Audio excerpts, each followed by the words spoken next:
Hello, my name is Fanni Gyurko. I'm a PhD researcher at the University of Glasgow.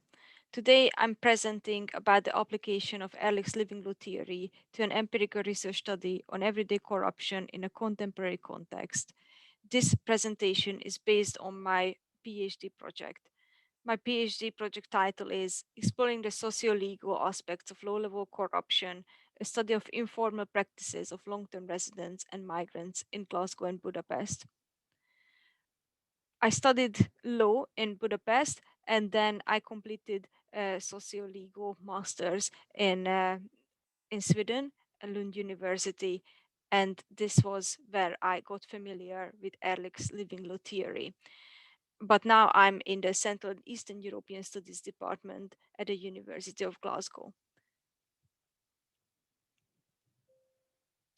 First, I would like to talk about the main aspects of Ehrlich's living law theory, because this would give us an insight why I would try to apply this theory to my empirical research on informal practices and migration.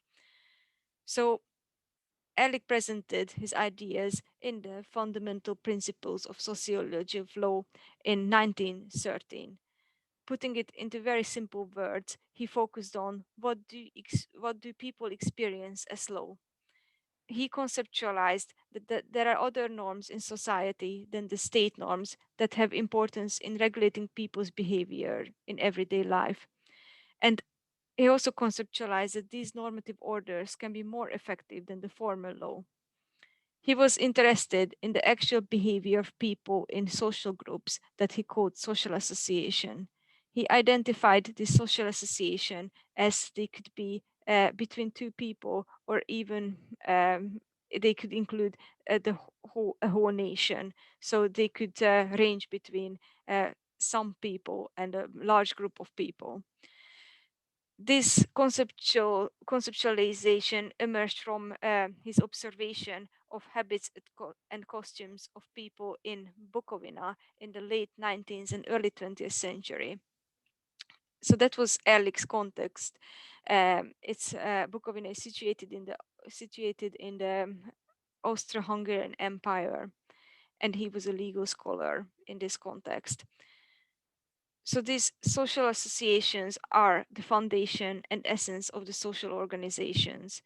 And his main concept of living law can be defined as law that dominates life itself, even it has not printed in legal proposition.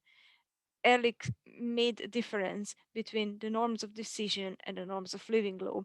The norms of decision can be understood as a state law or formal law, and the norms of living law are these informal norms that emerging from people interaction within this social association. He was one of the first scholars who identified a legally plural such situation. It means that in every society there is a much greater number of legal norms than legal proposition. This can be interpreted that in every society there are a much larger number of norms that people obey than the state norms. So why am I using Ehrlich's living law for my project? I also recognize the existence of informal norms that regulate people behavior, uh, everyday behavior, when take part in everyday corruption practices, and not just in the Hungarian post-socialist context, but in any context, so in the Scottish context as well. I use the word everyday corruption, but I I have a non-judgmental approach towards everyday corruption and informal practices. So these practices involve a low sum of money. People trying to make sense of a situation that they are in. They don't try to gain a significant advantage, and also people who participate in these practices perceive these practices as acceptable.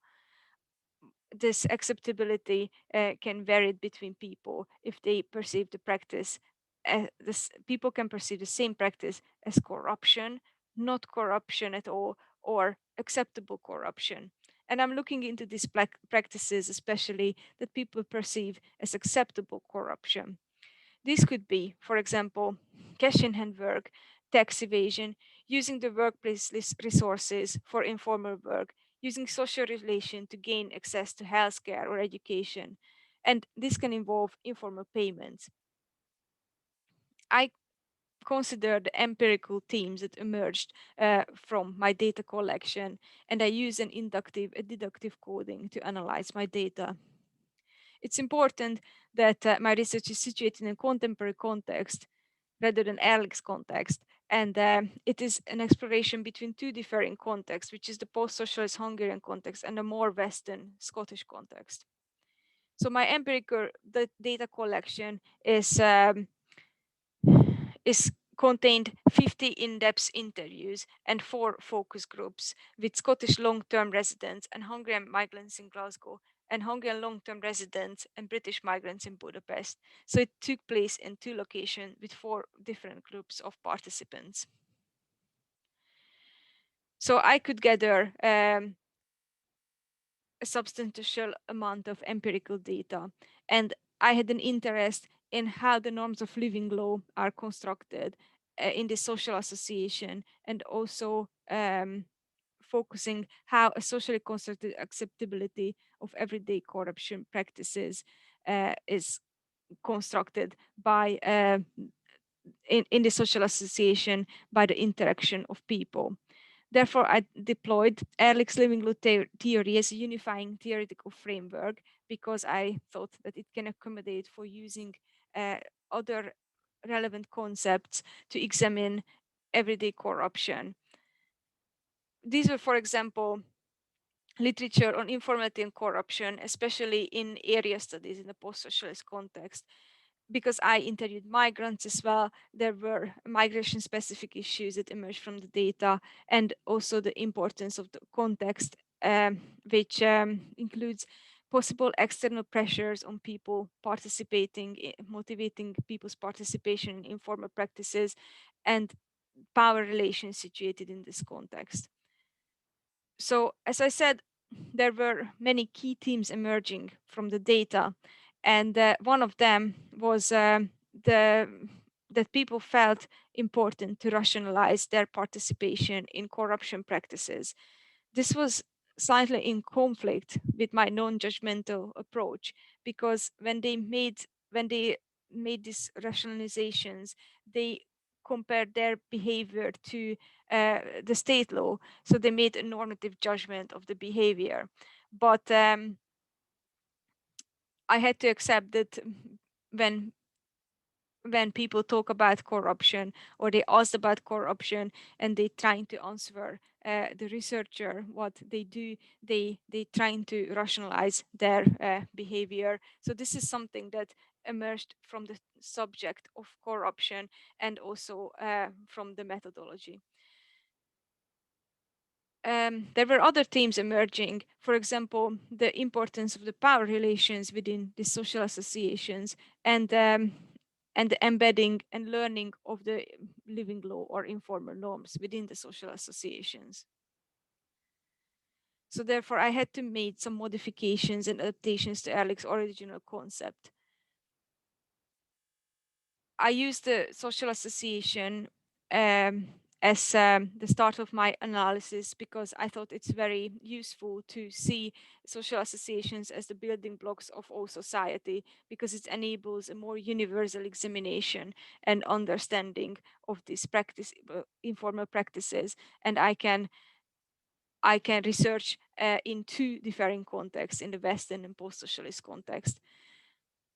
But I had to solve the problem, how to identify the social associations, because Ehrlich identified them theoretically, and then the empirical data helped me to actually make Ehrlich's concept applicable, and use it as an analytical tool. So I identified the social associations based on the possible members of the informal transaction, which required me to look into these practices, and look into who can be the possible members of the informal transaction.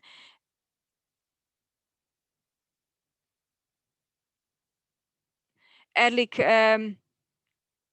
another problem was that Ehrlich was interested in rather in the working normative order of the social association. So he was interested, he didn't question why people obey these informal norms, but in a contemporary situation, the power relations within the social association needs to be considered. It means that needed to be I need to take into account that there might be inequalities between people or power relations in the social association. So some people might obey these informal norms because they pressured into someone, some other members of the social association, and other people would have a chance to not take part in this informal transaction because they because of the power relations. And then I talked about that there is an existence of informal norms that regulate the informal transaction, and that really came through the data. And I also noticed that these informal norms somewhat learned by the participants. So I addressed the learning aspects that is situated in the social association, and also that these informal norms are somehow embedded into the working of the social associations. So these were empirically emerging themes, but also I had to face with the problem, which was the biggest problem, that Ehrlich didn't provide a clear distinction between the norms of living law and other norms. So he didn't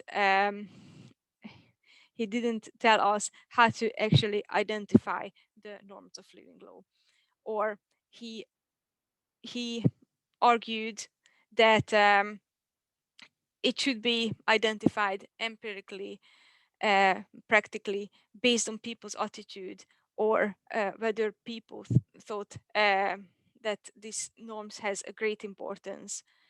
However, again, this distinction of norms and other norms and norms of living law is not enough to use it as an analytical tool. So I therefore I have to find a solution to actually being able to say what are these informal norms, and they are in a status of living law.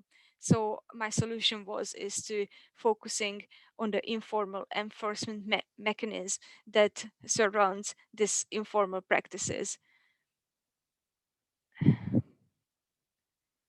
So in this last slide, I presented my conceptual framework that I used Ehrlich's three main advantage is that I called the normative pluralism approach, the non-judgmental approach, and the social association approach to build my conceptual framework. And I think that it really worked to look into the empirical data and the emerging themes, and then trying to apply Ehrlich's living law together with the empirical data. But it was a challenge. Thank you for your attention.